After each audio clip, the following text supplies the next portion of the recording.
일주일 동안 안식하셨나요? 네, 안식이 뭐라고 했죠? 하나님을 향하는 것이라 했습니다. 그러면 몸이 부서지게 일해도 안식할 수 있나요? 없나요? 네, 있습니다. 그냥 낮잠 자고 계속 놀면서도 안식할 수 없을 수 있어요. 네, 하나님을 향하는 것, 우리의 마음과 생각과 태도가 하나님을 향하는 것이 안식입니다.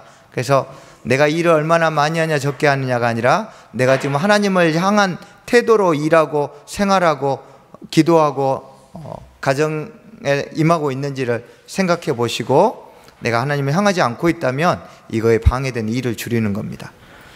또 하나 묻겠습니다. 생명의 속전을 내셨습니까?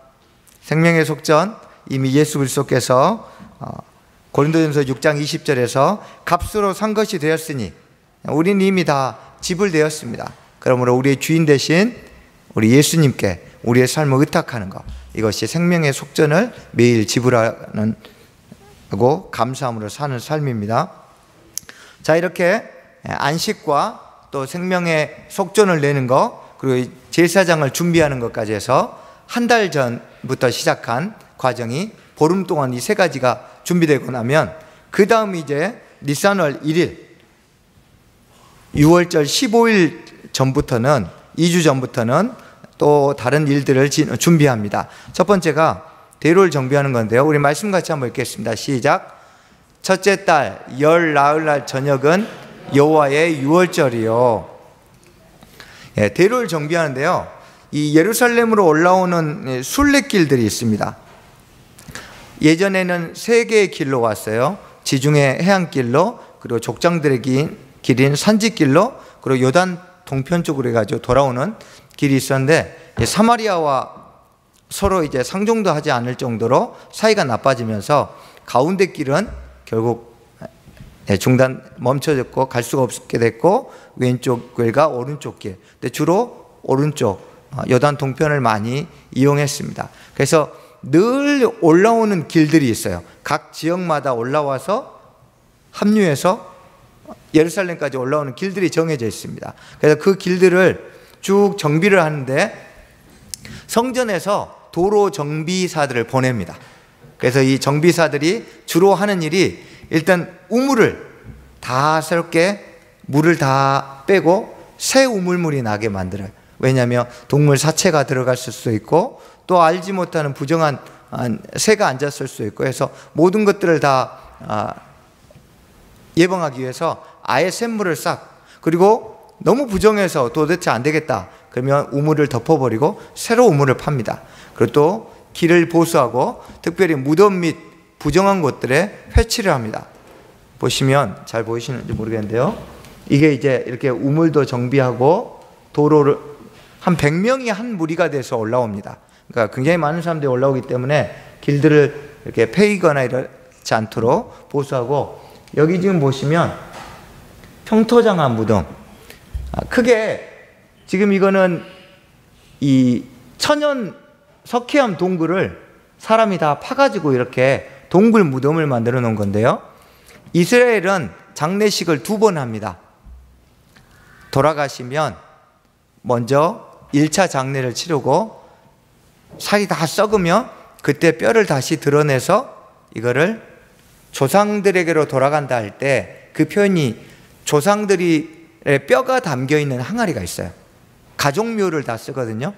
그래서 그 뼈가 든 항아리에다가 자기 돌아가신 부모님이나 형제의 뼈를 집어넣는 2차 장례, 총 1년, 첫 번째 장례 이후에 1년이 지난 후에 2차 장례를 치릅니다.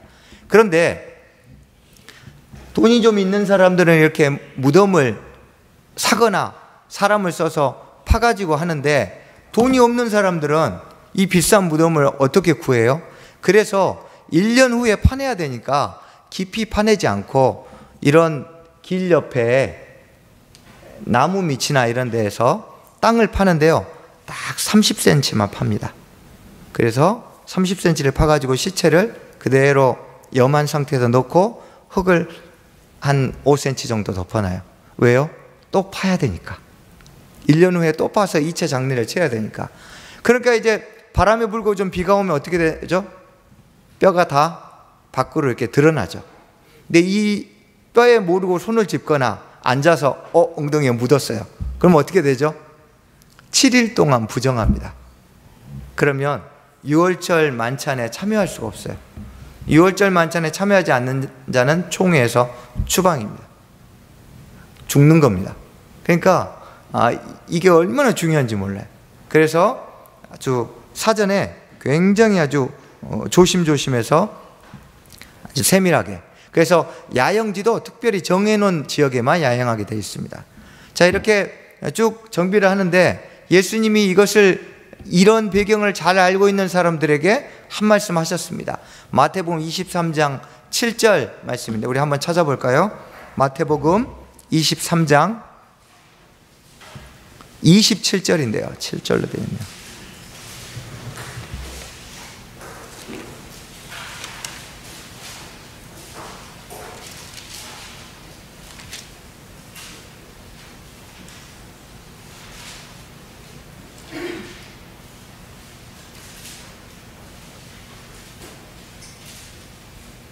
지금 구절이 좀 잘못됐죠? 네, 27절. 네, 27절 말씀 같이 한번 읽겠습니다. 시작. 화 있을진저 외식하는 서기관들과 바리새인들이여, 회칠한 무덤 같으니 겉으로는 아름답게 보이나 그 안에는 죽은 사람의 뼈와 모든 더러운 것이 가득하도다. 원래 유월절 때만 이렇게 회칠을 합니다. 그리고 또는 명절 때, 초막절 올라올 때 기껏 해봐야 1년에 2번만 무덤에 회칠을 하면 돼요. 그런데 이제 예수님 시대에 와서 자기를 드러내기 위해서 여러 가지 수단들을 쓰는데, 먼저 이런 겉옷에 술을 길게 합니다. 예를 들어 시장에서 문 안 받기 좋아하고 옷을 길게 입은다 했죠. 그게 우리 신라 시대 옷처럼 이게 끌리는 옷이 아니고 네 귀퉁이의 술을 총 613개의 매듭을 자기가 다 직접 꼽니다. 근데 이걸 길게 꼽아요. 왜요? 기도할 때 이걸 계속 만지면서 기도하는데 나 3시간 기도하는 사람이야. 이거 보여줘야 되니까요. 이걸 아주 길게 만듭니다. 그래서 이 옷술이 어떤 사람은 3m까지 돼요. 이렇게 질질 끌고 다닙니다. 마치 인도 사람 여기에 이렇게 많이 박히면 힌두교인들 기도 많이 하는 사람인 것처럼 그렇게 외적인 경건들을 드러내는데, 그러다 보니까 아주 좋은 수단 중에 하나가 자기가 경건하던 거, 부모를 공경하는 거예요. 근데 살았을 때는 안 하고 돌아가신 부모님의 묘에 매주 가서 석회를 칠합니다. 그럼 어떻게 되죠? 햇빛 받으면 바짝바짝해지죠. 그래서 저렇게 죽은 부모도 저렇게 공경하는구나 하고, 이렇게 여러 가지 이 유월절 때 자기 부정을 예방하기 위한 제도를 자기를 드러내는 수단으로 사용하기 시작해요. 그래서 예수님이 이 유월절 배경을 가지고 말씀하신 겁니다. 그 안에는 죽은 사람의 뼈와 모든 더러운 것이 가득한데 겉에만 석회를 칠한다고, 그래서 햇빛에 반짝반짝한다고 과연 그것이 부패하지 않았겠느냐? 마찬가지로 네 마음은 하나님 앞에서 썩어져 가는데, 하나님과 멀어져 가는데 외적인 경건의 모양만 갖춘다고, 활동만 많이 한다고 과연 네가 돌아서고 내 앞에서 정직하겠느냐? 라고 예수님이 바리새인들을 향해서 외식하는 것을 경고하실 때 이 배경을 가지고 말씀하셨습니다. 자, 이렇게 순례자들은 정해진 도시로 가는데요, 순례 인원은 약 100명 정도, 보통 이 당시 한 마을이 300에서 500명 정도 살았습니다. 나사렛도 그 당시 한 400에서 500명이었는데 이러면 이제 한 네 그룹 정도로 나눠서 이동을 합니다. 이게 그룹으로 이동하는 이유가 여러 가지 있는데 특별히 안전 문제 때문에 이렇게 갑니다. 네, 이렇게 갈 때 앞에 성인 남성, 맨 뒤에 성인 남성, 가운데에 노약자, 또 아이들과 여성들이 보호를 받으면서 올라갑니다. 그런데 이 올라갈 때 시편 120편에서 134편은 무슨 시편입니까? 성전으로 올라가는 노래입니다. 그래서 이 시편을 올라가는 3일 또는 4일 동안에 이 순례 기간 동안 쭉 낭송하고 부르면서 올라갑니다. 그리고 유월절을 잘 마치고 내려오는데 예수님이 행방불명이 됐습니다. 누가복음 말씀 한번 보시겠습니까? 2장 43절입니다. 한번 찾아보시죠. 누가복음 2장 43절.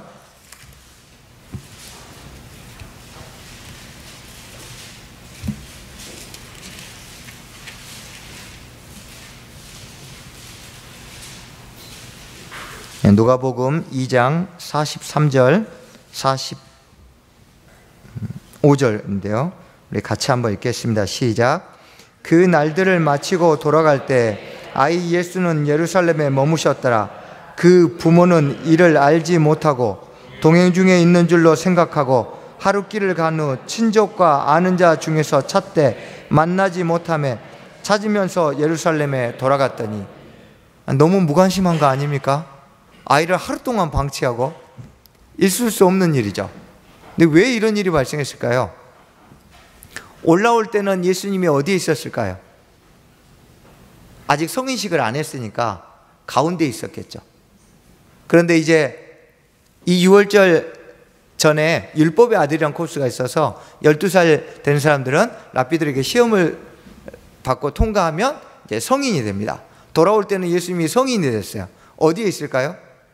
앞이나 뒤.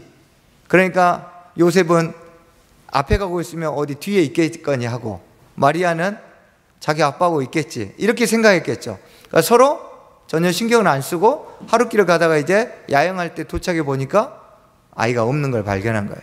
그래서 이 6월절 배경을 이해하면 이 말씀도 쉽게 우리가 이해할 수 있는 말씀입니다.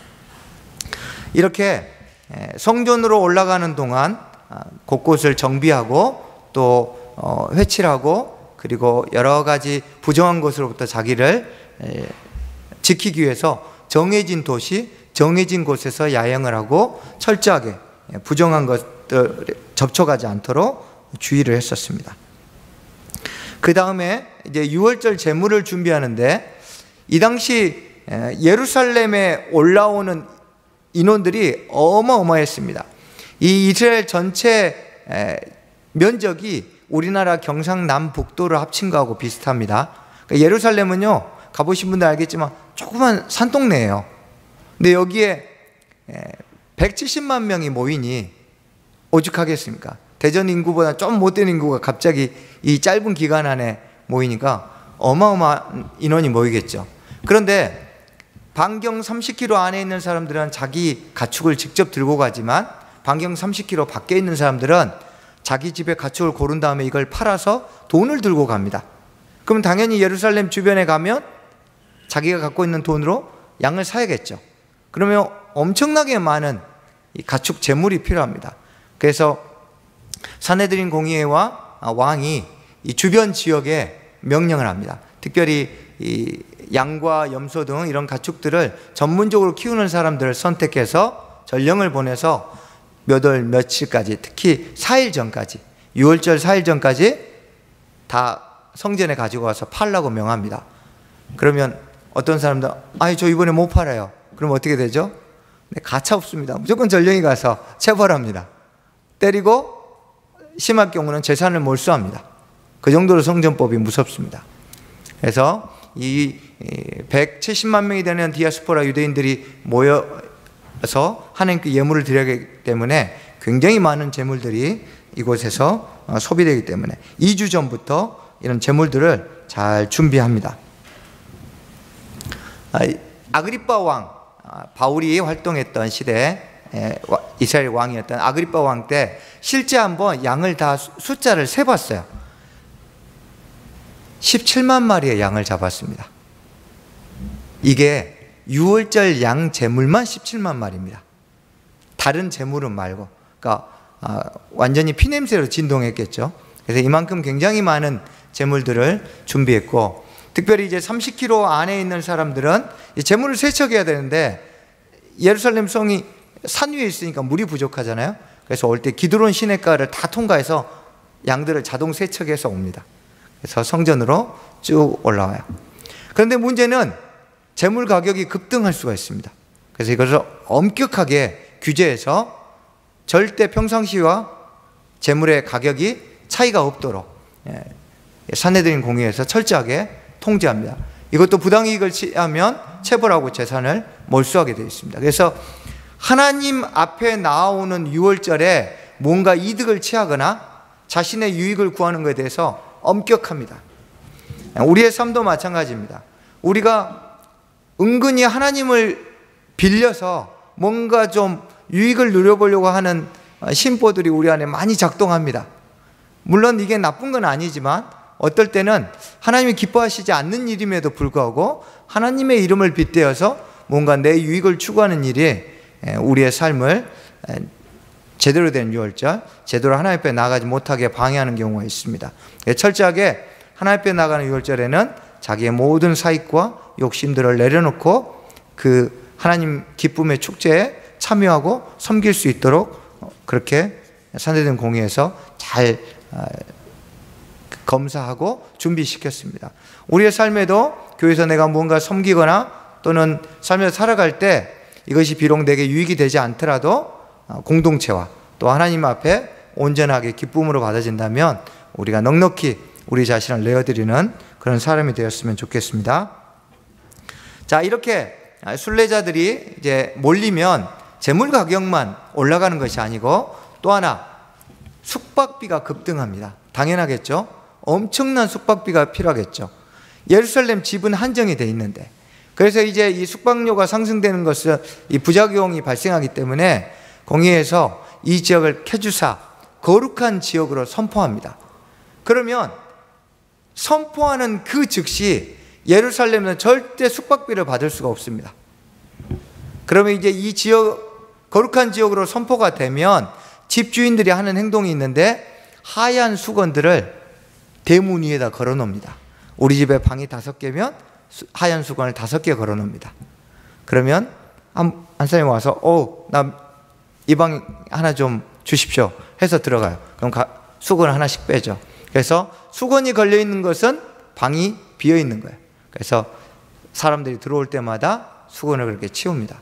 그래서 원하는 집에서 마음껏 숙박할 수 있도록 그렇게 법적으로 만든 것이 이 케두사법입니다. 그래서 마치 아버지 집에 명절 때 가면 여러분 돈 내시나요? 잘 썼습니다 하고 용돈을 드린 게 아니라 숙박비를 드리시나요? 아니죠. 절대로 이건 거예요. 하나님이 우리 아버지시라면 내가 명절에 올라간 건 아버지 집에 가는 것과 같은데 왜 우리가 대가를 지불해야 되느냐? 이런 개념이에요. 마찬가지입니다. 우리의 삶에도 하나님 아버지 집에 와서 뭔가를 할 때 자꾸 우리가 대가를 지불하려고 합니다. 내가 뭔가 교회에서 더 열심히 봉사해야 하나님이 나를 사랑하는 것 같고, 내가 뭔가 안 하면 되게 사랑을 못 받는 것 같고, 이 불안한 심리, 이거 버리셔야 돼요. 이게 좀 더 심해지면 율법주의로 갑니다. 그래서 항상 우리가 무엇을 하든 안 하든 우리가 맡은 직분을 성실히 수행하는 건 당연한 원리지만 그 일에 있어서 각자가 부족할 수 있지만 그것 때문에 죄책감을 갖거나 눌리거나 또는 이것 때문에 하나님의 사랑을 의심한다면 이것은 하나님이 예수 그리스도를 통해서 우리를 거룩하게 만드신 것에 대한 우리가 캐수사가 됐죠. 이것을 이해하지 못하는 거예요. 복음을 이해한 사람은 내가 하는 일과 상관없이 하나님의 사랑이 100% 내 안에 받아들여지고 대가 지불 이미 하신 걸로 인해서 감사하게 살 수 있는 거죠. 그래서 뭔가 헌신해야지만 하나님의 사랑을 더 많이 받을 수 있다고 우리에게 속이는 거짓 속임수 속지 마시기 바랍니다. 그런데 사람인지라 일주일 동안 그 집에서 제공하는 걸 받았는데 그냥 오면 참 그렇죠. 그래서 숙박비를 지불하면 또 성정 경비대가 와가지고 체벌을 합니다. 절대 못하게 돼 있어요. 그러나 선물은 괜찮습니다. 그래서 6월절 양을 잡고 나면 양 가죽을 벗겨요. 이 가죽으로 고기를 싸가지고 와서 그 집에서 화덕에 굽는데 이 양 가죽을 선물로 줍니다. 그리고 이제 매번 가다 보면 저 집 좋았어 하고 자주 가는 집들이 생기겠죠. 그러면 보니까 이 집에 저번에 뭐가 필요한 것 같아 하고 준비를 해서 미리 이런 그 그릇들을 미리 싸갑니다. 그래서 올 때 슬며시 놓고 옵니다. 이런 식으로 해가지고 선물을 줍니다. 감사하는 마음으로. 마찬가지로 우리가 하나님 앞에 대가를 지불하기 위해서 사역하고 헌신한 게 아니라 하나님께 감사해서 드리는 거예요. 선물로 우리를 살리시고 우리의 대가를 미리 지불하셔서 우리로 하여금 아무런 지불 없이 감사하게 살 수 있는 그 은혜에 감사함으로 우리가 드리는 헌신이어야 되고 우리가 드리는 섬김이어야 되는 겁니다. 자, 이렇게 대로를 정비하고 재물을 준비하고 또 숙박이 해결됩니다. 그럼에도 불구하고 올라오면서 부정에 노출되는 사람이 있을까요, 없을까요? 네, 있죠. 여러분 집에서 교회까지 오는 길에 강아지 똥 안 밟은 거, 뭐 이렇게 더러운 거 안 밟을 수도 있지만 실수해서 밟을 수도 있겠죠. 그런데 3박 4일을 오는데 이 순 야생 자연 지역인데 당연히 동물 사체도 접촉할 수 있고 부정한 것들을 접촉할 방법, 이런 그 여건들이 많이 생깁니다. 그래서 하나님이 특별법을 제정해 놓으셨습니다. 그것이 바로 붉은 암송아지법입니다. 레위기 11장에 사체와 접촉하면 7일간 부정한다 했어요. 자, 그러면 올라오다가 뭘 딱 밟았어요. 물컹해요. 보니까 죽었어요. 어떻게 해요? 7일간 부정합니다. 그런데 유월절 만찬이 5일밖에 안 남았어요. 그럼 이 사람은 어떻게 해요? 유월절을 못 지키게 되는 거예요. 그러면 한 달 동안 남았다가 다음 달에 있을 이하루월 유월절에 참석해야 되거나 집에 얼른 갔다가 다시 와야 되거나 복잡해집니다. 그래서 하나님이 이런 사람들을 대비해서 해결할 수 있는 방법을 주셨는데 그것이 바로 붉은 암송아지를 가지고 잿물을 만드는 거예요. 붉은 암송아지는 찾기가 참 어렵습니다. 지금까지 이 민수기 말씀을 시작으로 해서 현재까지 붉은 암송아지가 이스라엘에 몇 마리 나왔을까요? 9마리밖에 안 나왔어요. 이건 하늘이 주셔야만 얻을 수 있는 거예요. 2개 이상의 흰 털럭이나 검은 털이 나와도 무효입니다. 처음에는 다 빨간색이었는데 3년 내지 4년 이상 되는 송아지를 이제 사용하는데 자라면서 다른 털이 나오거나 흠이 생기면 또 탈락입니다. 그래서 이 붉은 암송아지는 하나님이 제공해 주셔야만 얻을 수 있는 거예요. 그래서 이 붉은 암송아지를 가지고 성전 지성소가 보이는 맞은편 감람산에 올라갑니다. 이게 이 붉은 암송아지인데요. 지금 작년 2018년도에 이스라엘 난리가 났습니다. 붉은 암송아지가 드디어 탄생했어요. 근데 이제 3년간 기다려야 돼요. 얘가 다른 털이 없이 진짜 3, 4년 될 때까지. 그래서 이 사람들은 지금 자기들의 이 죄를 유월절을 완벽하게 행하려면 이 붉은 암송아지의 잿물이 필요한데 드디어 이게 생겼다고 좀 좋아합니다. 좋아할 일인지 이따 한번 보죠. 네. 그래서 이렇게 잿물을 올려가지고 지성소 성전이 보이는 곳과 똑같은 높이의 감람산에 털을 만들어 놓고 백향목단을 쌓습니다. 그리고 우슬초와 함께 이 붉은 암송아지를 올려놓고 불에 태웁니다. 완전히 다 타요. 나무까지 다 태울 정도 타면 이제 제사장들이 공의를 들고 와서 이걸 다 빻기 시작합니다. 그래서 차에 걸러서 우리 고운 가루 나올 때까지 공의로 계속 빻습니다. 이걸 이제 2주 전에 작업을 하는데요. 완전히 가루가 되면 이 가루를 통에다 담아가지고 실로암 정결수, 실로암 연못에 물 떠다가 잿물을 만듭니다. 그래서 이 유월절이 되기 전 3일 전과 제가 잘못 말씀드렸어요. 부정해진 사람이 3일째 또는 7일째 날에 와가지고 이 정결수에 물을 뿌림을 받을 수 있도록 준비합니다. 그래서 지정된 장소를 공지해요. 그러면 이 사람들이 이제 올라올 때 어떻게 올라오냐면 자기가 예루살렘으로 순례를 떠나서 올라오다가 뭔가를 밟은 것 같은데 영 마음이 불안해요. 또는 뭔가 부정한 걸 접촉한 것 같은데 확실은 않지만 깨림직해요. 그러면 어디로 걸어갑니까? 양쪽 길로 걸어갑니다. 근데 나는 정말 깨끗해. 나 아무것도 접촉하지 않아서 확신해. 이 사람은 가운데 길로 걸어갑니다. 그래서 서로 부정하다고 의심되는 사람과 정결하다고 확신하는 사람이 서로 접촉하지 못하도록 가면 이렇게 세 줄로 걸어가요. 양쪽과 가운데 줄로 쭉 이렇게 걸어 올라갑니다. 자, 이렇게 올라가면 이제 정해진 장소에서 제사장들이 공지를 하면, 예를 들어 자기가 접시 이런 그릇을 들고 앉았잖아요. 그럼 그릇도 부정하잖아요. 그럼 그릇까지 들고 갑니다. 그러면 아까 봤던 이 우슬조 반드시 세 개의 가지로 잿물을 담가서 뿌려요. 단 한 방울만 뿌려도 모든 죄가 다 사해집니다. 그래서 이거에 대해서 히브리서 기자가 9장 13절에서 14절에 이야기합니다. 한번 같이 찾아보시죠. 히브리서 9장 13절에서 14절입니다.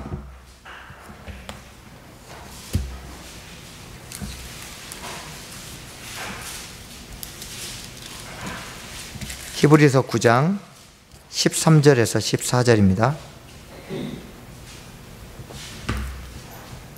네, 다 찾으셨으면 한 목소리를 같이 읽겠습니다. 시작.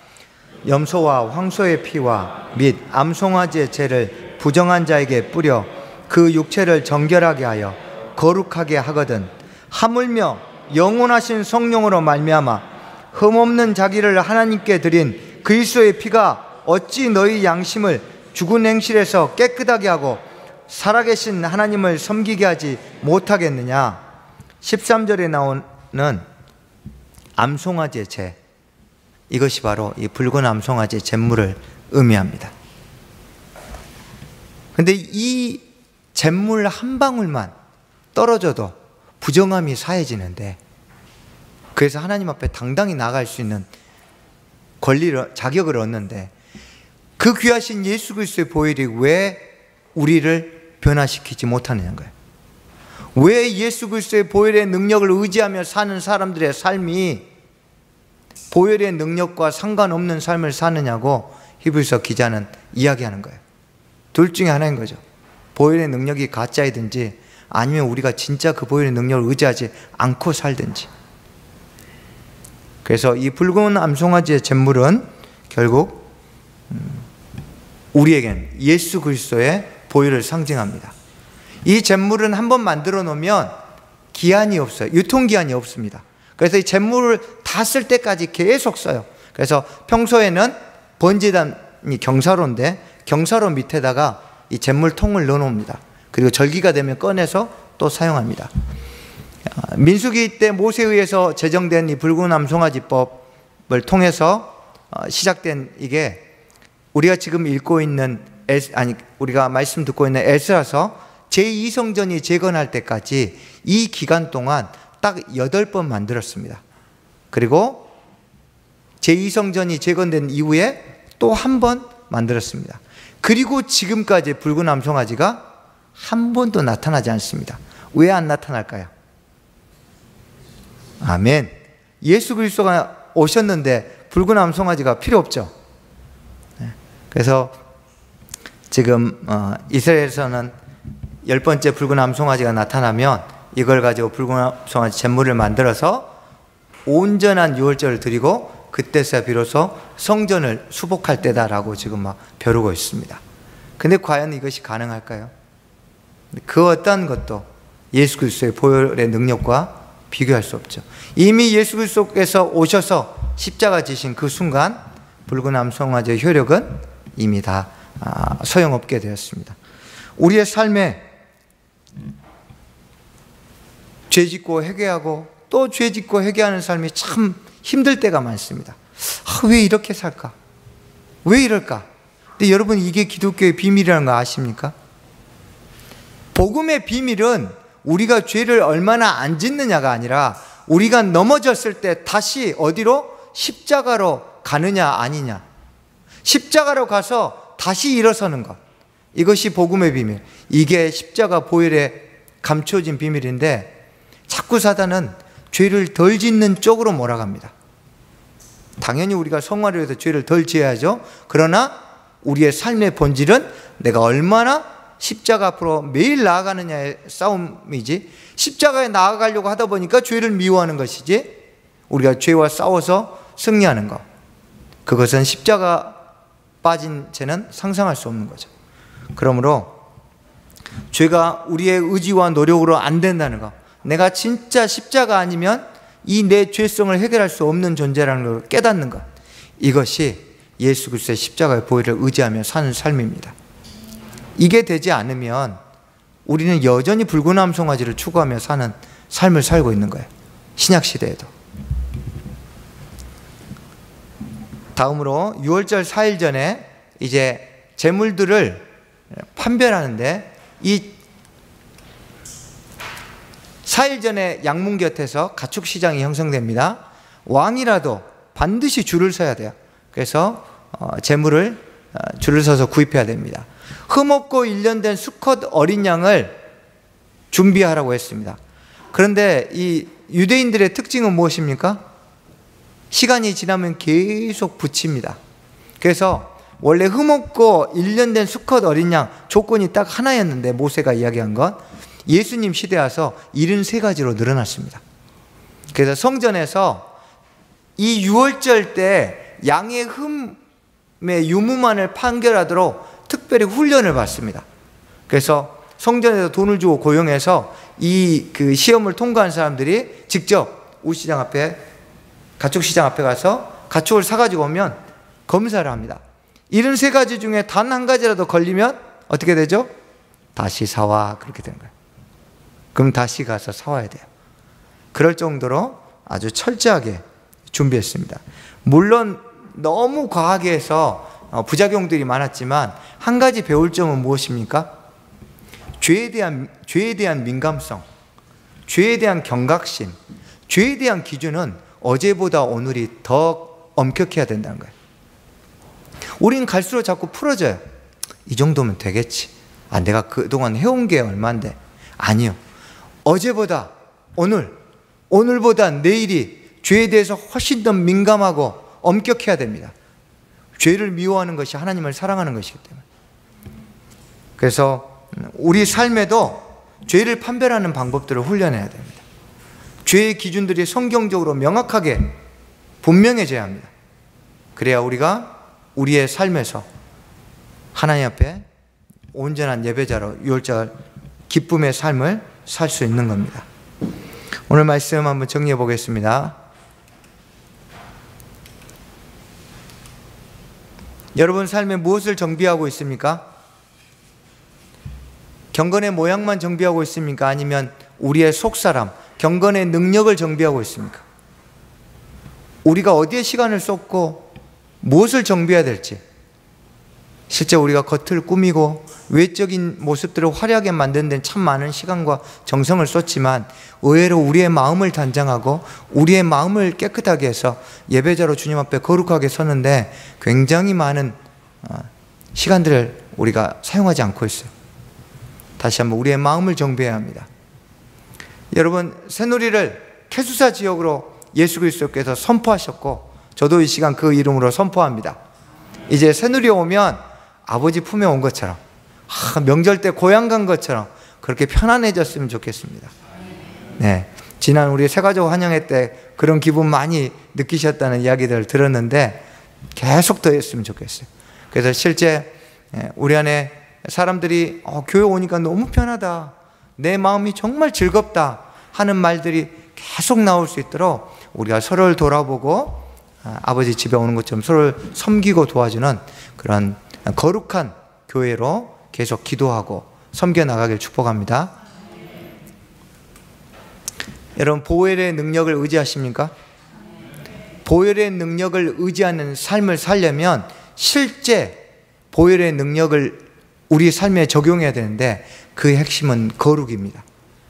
내가 그리스도의 보혈의 능력을 의지해서 내 죄를 회개하고 자유함을 누리는 것, 이것이 보혈의 능력을 의지하는 삶이에요. 말로는 십자가 보혈을 이야기하지만 여전히 정죄감과 죄책감에 사로잡혀 있고, 죄를 지었음에도 불구하고 곧장 십자가로 달려가지 않고 버티는 삶, 어떻게든 내 힘으로 이겨보려고 하는 삶, 이것은 보혈의 능력을 의지하지 못한 삶입니다. 우리 안에 다시 한번 붉은 암송아지도 그 부정함을 씻었는데 그리스도의 보혈의 능력이 우리의 영과 혼과 삶을 새롭게 하는, 그래서 거룩함으로 주 앞에 서게 하는 이 은혜를 경험하는 저와 여러분이 됐으면 좋겠습니다. 그 다음, 죄의 기준을 높이십시오. 누가 당신 그만해도 돼 이야기해도요, 아닙니다. 다른 옆에 사람과 비교하지 마십시오. 하나님 앞에서 내가 어제보다 오늘 더 깊은 죄의 민감성을 가지고 나아갈 때 주님과의 친밀함이 증폭됩니다.